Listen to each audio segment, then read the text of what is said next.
Greg now for a look at, Greg, what I say is a very controversial practice. And you are a parent of two students who did very well at school. I hope all parents will pay attention to this at 6:33, everybody. School is in session, and every parent, of course, is familiar with the struggle to get your children to get better grades, behave in class. The Washington, D.C. School District will implement a new plan in October that it says will work. It's going to pay middle school students to do well in class and also behave. Joining us this morning from Boston to talk about this controversial plan is Gary Bracey. He is the co-author of Boost School Performance, a parent's guide to better grades fast. Gary, good morning to you. Good morning, Greg. Financial incentives, maybe really for students, is how some people might call it. In your opinion, does this even work? In my opinion, it works very well. We have been doing this for about 10 years now. The first 2 years I used my own money. The real object is to motivate the child. And in about 30% of the cases, financial incentives work as well as it would for any adult. Yeah, but some teachers and parents, of course, are skeptical about the plan, especially for Washington, D.C. schools. What do you say to people who are critics on the sidelines who are saying that students really ought to just take the joy of achievement rather than they need sort of the carrot at the end of the stick, and that carrot being a dollar bill? Well, for those parents who say they should do it for the joy of it, I say, did they? Okay?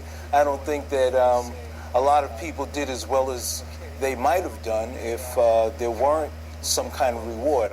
For teachers, I think that financial incentives can put them in a class like a game show host, to say when it's done correctly, they're as popular as Howie Mandel or Regis. Yes. It can pay off quite well for teachers. It can pay off quite well for teachers. But didn't apparently pay off too well in New York City schools. They gave the similar plan a shot. Didn't see any improvement on test scores. In fact, they report fewer students pass. What happened there? Well, in New York, they offered money to pass a test. And I give an example. It's like saying we'll give you $10,000 for riding a bicycle from D.C. to New York. Now, at first, it sounds like a great idea. You know, of course, I can do that. It'll take me about 3 days. But in reality, when you think about what clothes to buy, what bike to buy, what do I eat, well, these things are going to deter you. But if you form a group and you say, I'll give you $500, only 5% of the $10,000, but I will teach you how to do it. I will teach you what bike to buy. I'll teach you what clothes to wear. Give them some instructions to try and do it. I want to close on this because there are certain parents watching us right now might say, you know, Gary, this is a great idea. So how do I implement this in my school district, the one that I send my child to? Well, first I would want to implement it at home and realize again that school is there to serve you, and if this is what you really want, then the school will implement it for you. All right.